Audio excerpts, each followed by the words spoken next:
आपणा सर्वांचं शिलूज किचन गोवा येथे हार्दिक स्वागत। आज आपण करणार आहोत वड्यांची किंवा सांडग्याची आमटी। ही आमटी सारस्वत लोकांमध्ये खूप प्रिय आहे आणि तुम्हालाही नक्की आवडेल। पहा, याला मुंबईला सांडगे म्हणतात। कोहळ्यापासून, कोहळा म्हणून जे पंपकिन सारखं मिळतं, भोपळा पांढरा, त्याला कोहळा म्हणतात। तर कोहळ्यापासून हे सांडगे बनवलेले असतात। गोव्याला याला वडिया म्हणतात। तर हे विकत मिळतं सुपर मार्केटमध्ये। हे वडिया किंवा हे सांडगे याची आमटी बनवणार आहोत आपण। अतिशय चविष्ट अशी आमटी होते आणि भाताबरोबर, गरम गरम भाताबरोबर, भाजी नसताना सुद्धा हे चालून जातं, कारण का हे आपण भाजीसारखं खाऊ शकतो। हे वाळवलेले असतात सांडगे किंवा वडिया। हे आपण घेतलं, साधारण 3 माणसांचं आहे घेतलेल्या वड्या, 3 माणसांना पुरेल इतकं। थोडी हळद घेतली आहे, 1.5 चमचा। हा कांदा मी वाटायला घेणार आहे आणि हा फोडणीला घेणार आहे। धणे वाटायला घेणार मी, धणे आणि कांदा हा मी वाटायला घेणार खोबऱ्याबरोबर। हे ओलं खोबरे, हे साधारण 1.5 वाटी घेतलं आहे मी मोठ्या बोलमध्ये। ही चिंच भिजत टाकली आहे। हे चिंच वापरायची आपल्याला वाटताना। हे तिखट आहे, हे साधारण 2 चमचे घेतले मी। हिरव्या मिरच्या 3 कापून घेतल्यात, या फोडणीसाठी आहेत। ह्या कांद्याबरोबर मी हे हिरव्या मिरच्या फोडणीला घालणार आहे। आणि हे खोबरेल तेल आहे, हे खोबरेल तेल कच्चे घाणिका मी घेतलं आहे। या वड्या आपण ह्या खोबरेल तेलात थोड्या परतून घेणार आहोत। फोडणीला घालणार आधी कांदा आणि हिरवी मिरची, आणि मग खोबरेल तेलावर फोडणी करणार कांद्याची आणि हिरव्या मिरचीची। आणि मग हे वडे थोडेसे त्याच्यात मी ब्राउनिश तळून घेणार आहे आणि मग वाटप त्याच्यात घालायचं आहे। आपण नंतर कृती परत पाहू। ह्याच्यात कांदाही आपण घेतला वाटायला। कांदा, धणे, हळद, नंतर तिखट आणि चिंच, आणि आतमध्ये खोबरं आहे ह्याच्या आतमध्ये। हे पहा, असे परतून घेतले तेलावर की मग हे तुटत नाही, म्हणून हे आपण परतून घेतो आणि त्याला एक वेगळा स्वाद येतो खोबरेल तेलाचा।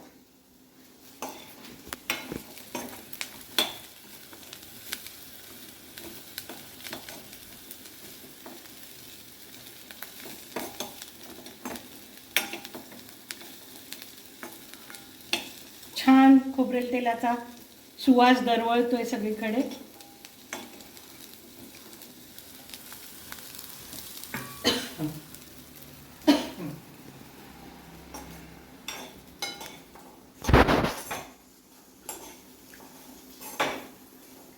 हिरव्या मिरचीचा पण स्वाद छान उतरेल याच्यात।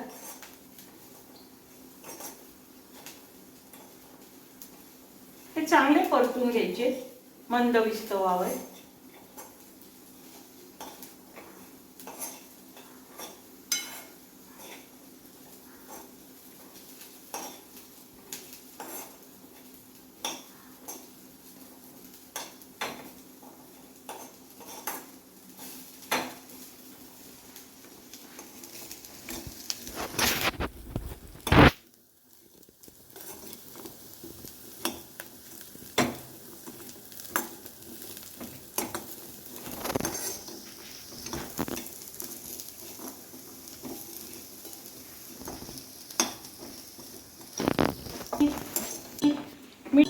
मीठ घालणार आहे। किंचित. सांडग्याला मीठ लावलेलंच असतं आपण, त्यामुळे जरा जपून मीठ घालायचं.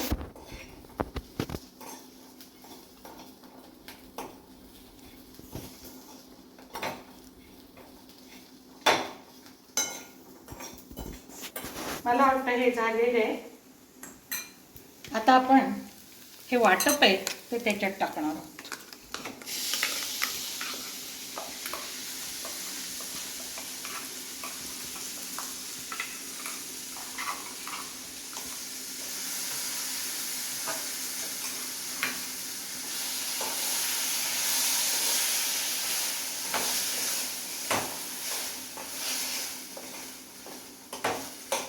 सगळं मंद विस्तवावर करा, स्वाद चांगला येतो जेवणाला.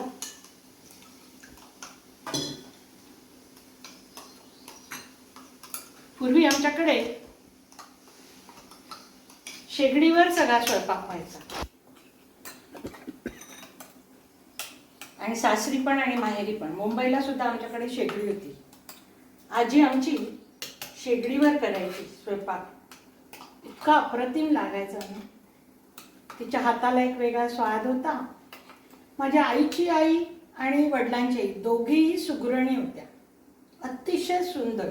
काही केलं तरी इतकं छान लागायचं. मला असं वाटतं त्याचं अर्ध क्रेडिट शेगडीला जातं.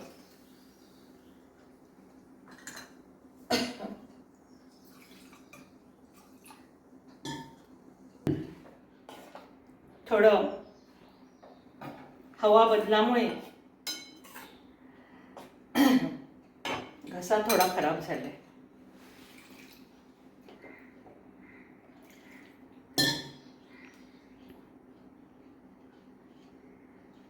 आपण मिक्सर धुवून घेतोय.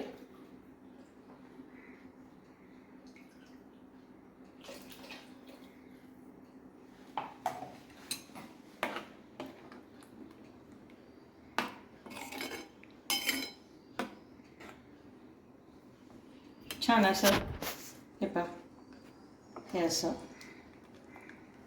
इतकी कन्सिस्टन्सी असावी म्हणजे भातावर घ्यायला छान वाटतं.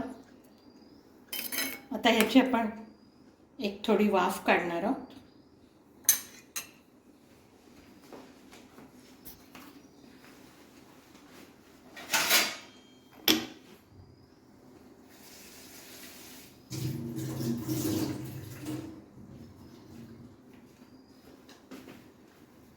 वरती ताटलीवर पाणी ठेवलंय मी, आणि थोडं झाकून ठेवूया आपण.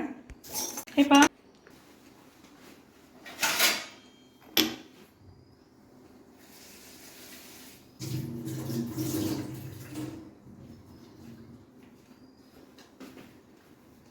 वरती ताटलीवर पाणी ठेवलंय मी, आणि थोडं झाकून ठेवूया आपण.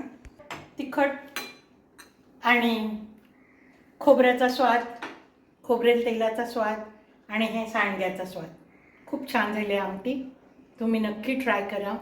Please share my videos, like it, and I am very thankful to you.